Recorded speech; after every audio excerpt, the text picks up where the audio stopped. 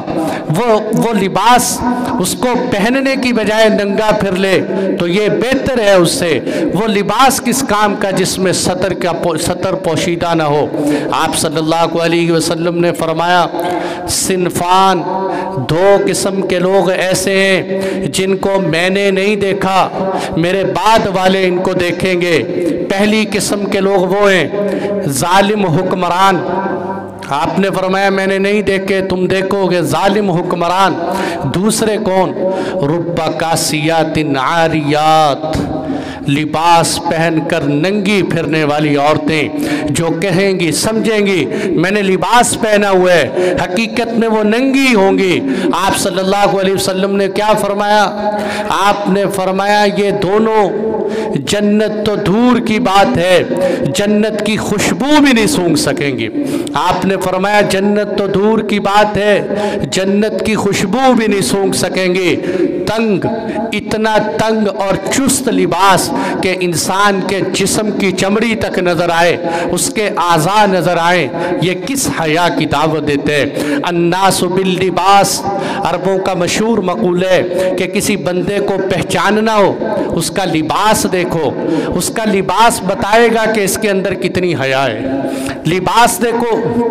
اس لیے میرے دوستو ہاتھ جوڑ کے عرض کرتا ہوں، آج لوگ یہ کہتے ہیں کہ ہم کیسے کہیں، گھر والے ہماری بات نہیں مانتے۔ اور میرے بھائیوں، اپنی بچیوں کو ابھی سے پراپر مکمل لباس پہنانے کی عادت بناؤ۔ کیوں ہماری بچیاں باہر نکل کر جائیں اور ان کے جسم پر تنگ لباس ہو، چاہے شادی ہو، چاہے خوشی ہو، چاہے غمی ہو۔ ایک صحابیہ عورت، ان کا بیٹا گم ہو گیا، وہ تلاش کرتی گئیں، ایک قبر کے دیکھا کہ کچھ صحابہ کرام کھڑے ہوئے ہیں لڑائی کے موقع پر، کہنے لگیں میرا بیٹا گم ہو گیا، کسی کو ملے۔ ایک کہنے لگے کہ بیٹا گم ہو گیا اور پردے میں پھر رہی، بیٹا گم ہو گیا مصیبت اور اوپر سے پردے لے کے پھر رہی۔ تو وہ صحابیہ عورت نے کیا جواب دیا؟ سبحان اللہ، کہنے لگی میرا بیٹا گم ہوا ہے، میرا حیا گم نہیں ہوا، میرا حیا میرے پاس ہے۔ یہ تو نہیں کہ بیٹے کے جانے کی وجہ سے میں اپنا حیا کی چادر جو ہے جسم سے اتار دوں۔ بعض لوگ ایسے ملیں گے، ان سے جب ترغیب دو تو وہ کہیں گے مولوی صاحب سارا دین لباس اور داڑھی میں تھوڑی، سارا دین لباس اور داڑھی میں تو نہیں، لیکن لباس اور داڑھی دین کا حصہ ہے۔ اگر یہی بات سارے کرنے والے بن جائیں، بے نمازی کہے نماز میں کون سا سارا دین ہے، شراب پینے والا کہے سارا دین شراب چھوڑنے میں تھوڑی ہے، سود کھانے والا کہے سارا دین حلال میں تھوڑی ہے، تو پھر دین کیا بچے؟ دین کا کیا حصہ رہے گا؟ اس لیے میرے دوستو لباس میں بھی حیا، فرمایا لباس زینت بھی ہو۔ قرآن نے دوسری صفت کیا فرمائی؟ زینت بھی ہو۔ اس سے پتہ چلا کہ اسلام نے زینت تو سکھائی ہے۔ یہ جو لوگ ننگے دڑنگے لباس پہن کر بزرگی سمجھتے ہیں، یہ بھی کوئی بزرگی نہیں۔ پھٹے پرانے کپڑے پہن کر یہ بھی کوئی بزرگی نہیں۔